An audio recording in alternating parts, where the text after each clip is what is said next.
the bottle. Linda and Tommy were getting worried about Danny. I thought your name was Tommy. So why did they call you Danny? Unless I misread that, but I don't think so.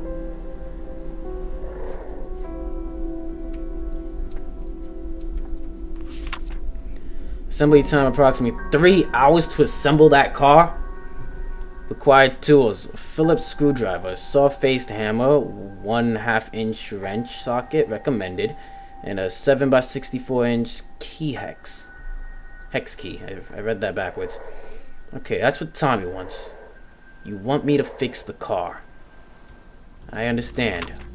Trash bag, aspirin, salad dressing, beer case, popcorn, OG burn, and bread. That's what Dan wants. Okay. Something on the table. I know. I'm sorry, Tommy. You really want to spend time with your dad. Reservations for Friday. Hope we can find a babysitter. Making the stress worse, not better. It's just so loud last night. Doesn't even think about it. It's not that he doesn't think about his child.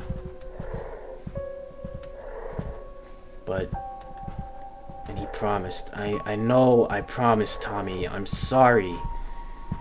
It's part of life growing up and having a career and... I'm sorry. Hey, you. How's it going? It's going good. Hey, honey. How's it going? Good.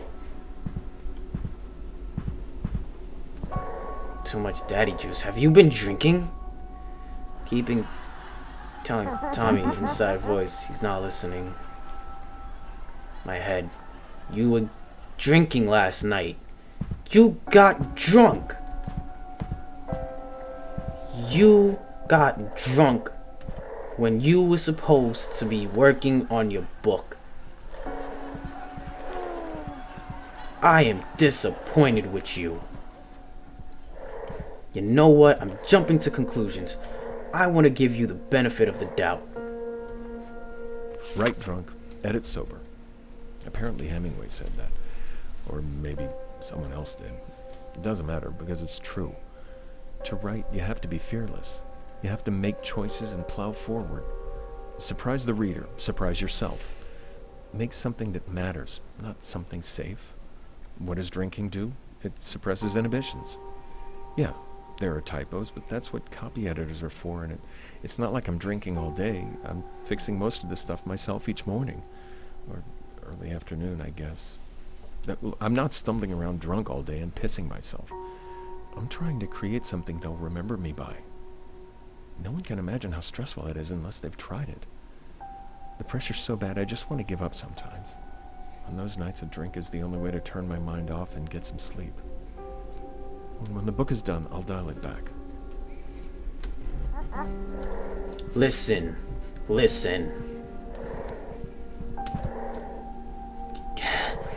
I'm trying to get mad at you, but I can't. And the reason I can't is because I understand everything that you're saying.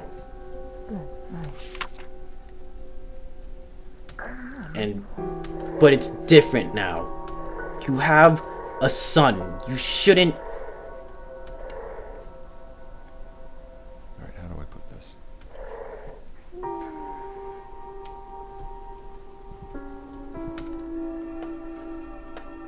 Where are you?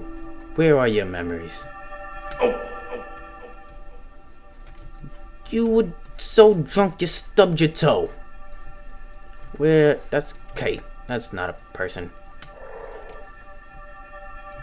Did it. Got it to Paul on Monday and just about dropped on the spot. Barely slept Sunday night, but damn it, I got it in. Abject terror is a pretty strong motivator. Linda understood, I guess. She had her own deadlines, so at least she could identify, but in the end it was still a choice, and she didn't let me off the hook. Can't blame her, really. Sometimes you just have to make tough calls. That's why they're called tough calls.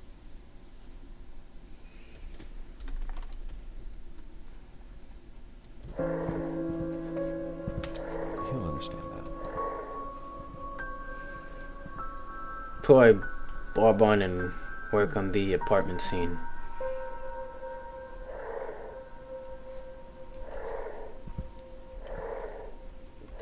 No. I am disappointed with you. I am so disappointed with you. Hey. What are you working on? What are you thinking about? Why don't you stop it, too? I'm fine. There's another thing somewhere here. It's upstairs.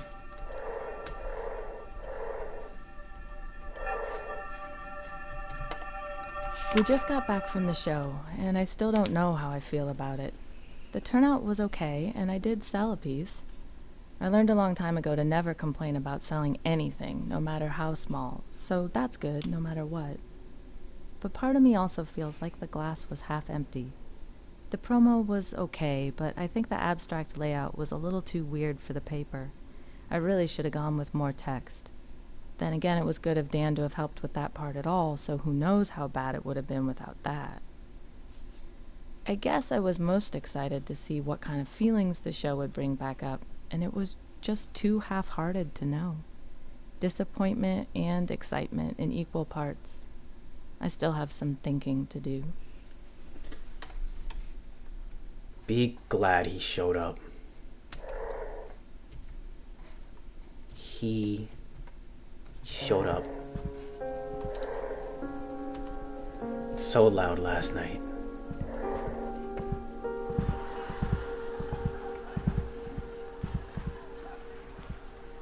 Barb, I know I wrote yesterday, but I need your advice. I think Dan's drinking too much. And before you start to worry, let me say he's not an alcoholic.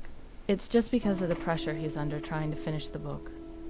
But you know Dan's never exactly been a health nut. He isn't gaining weight yet, though even that's just because alcohol kills his appetite. So he's hardly eating at night, which is another problem altogether. I don't think he sees what he's doing to himself, and I don't know how to break through to him about this. Sometimes I just want to say it's not like I have to get drunk to paint, but I know that's not the most mature way to handle it. Sorry for dumping all this on you, I just wanted to get it off my chest. Do you have any advice about how to talk to him? Yours, Linda. I'm guessing that you're going to want him to stop drinking. And you know what? You are right. Whenever my girl wants me to stop doing something, she is straightforward about it. You bet.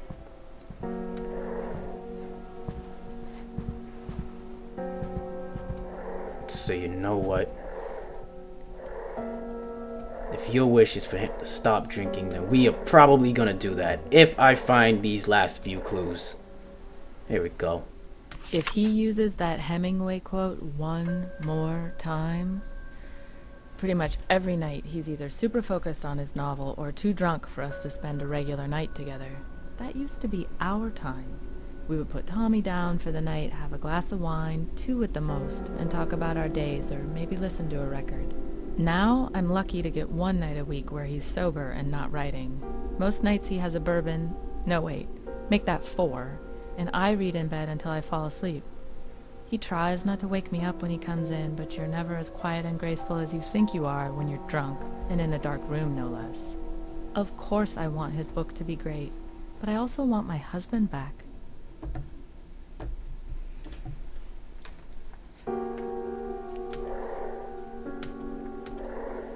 By the power invested in me through whatever type of spirit I am. We are going to save your marriage. Now I just have to find out what Tommy wants. which is probably to rebuild that. Might be a horrible father, but god damn it, I am not that bad of a father.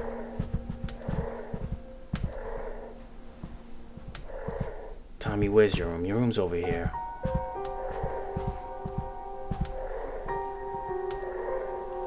Okay, looked at that picture.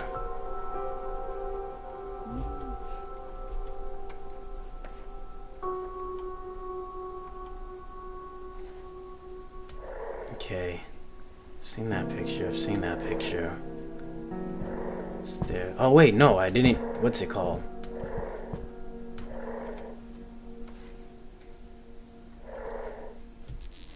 It broke again. Yeah, it broke again. Okay. Sounds like there's only one.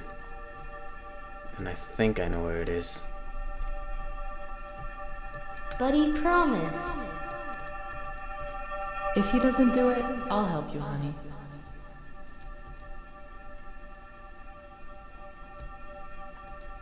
I know what you want. You want me to finish that car, isn't it? Oh, hi. I know. I'm sorry. No, just...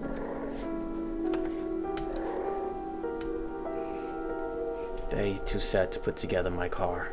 I think it broke again. Linda, where are my running shoes? Where are his running shoes? There's a note right here.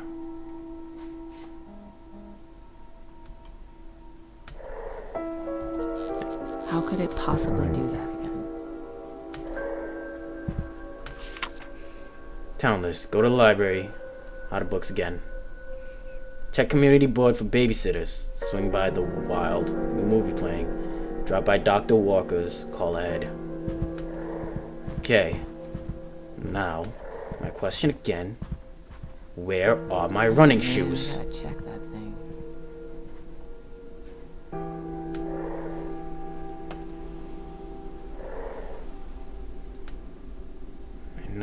I know that. Running shoes. Running shoes? Running shoes. No. Running shoes. Check the bedroom. Maybe... Here's some shoes. Here's my running shoes. Yes, we are going to make your wife happy. Running shoes. You are not going to be an alcoholic father. You are not going to be a piece of shit. From the desk of Harold Bartex, January 22nd, 1948. The final entry before I depart. The bank would no doubt prevent me from purchasing the house due to the inherent conflict in interest, but given its history of frequent ownership changes, I feel confident the mortgage department will be glad to have the property off their hands. I believe I can set up a trust or perhaps a shell company and convince Mr. Lowry that we must part with this property for less than market value. I feel certain I can appeal to his conservative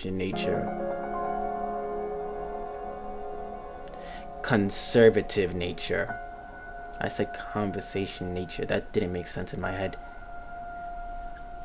I believe it will prove to be a shrewd investment as a rental property, and I think I now understand why people do not stay for extended periods.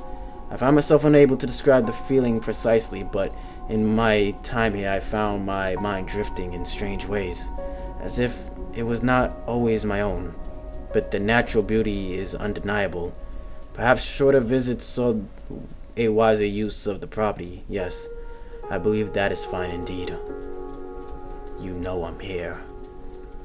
You sense my presence. You know who I am. I'm going back down here.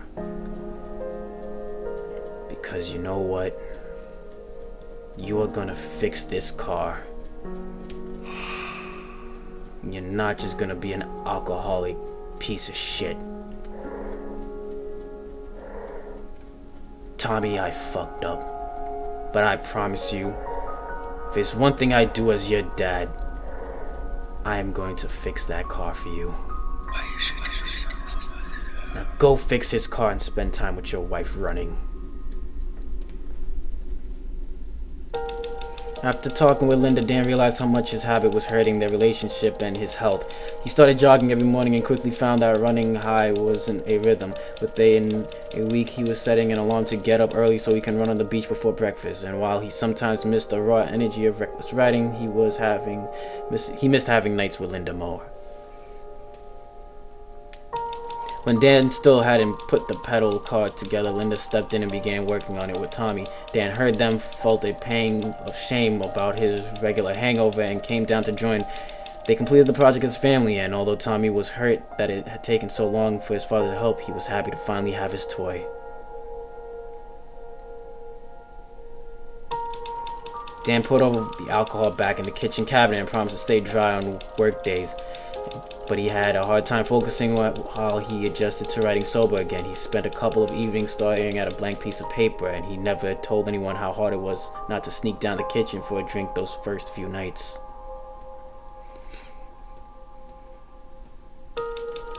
And that's how the Kaplan's first month at the house on the cliff came to an end.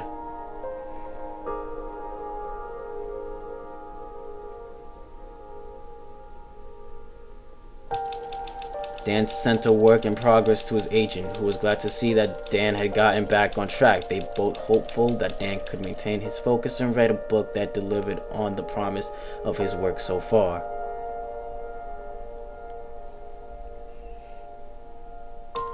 The next day, Dan made good on his promise to take Tommy into the woods and look for arrowheads. Though he barely had time, Tommy could tell his father was disinterested, but once he found an arrowhead, his spirit improved a bit. Dan waited while Tommy explored, but didn't join in, and shortly after Tommy found the long arrowhead, they returned home. A few nights later, Dan and Linda got a babysitter and drove into town for a date. Dan surprised Linda by giving her a necklace he'd snuck into town to buy the day before, and Linda surprised him back when she gave him a watch he had his eye on. When they got home, they crept upstairs, made sure Tommy was asleep, and then made love like it was their wedding night again.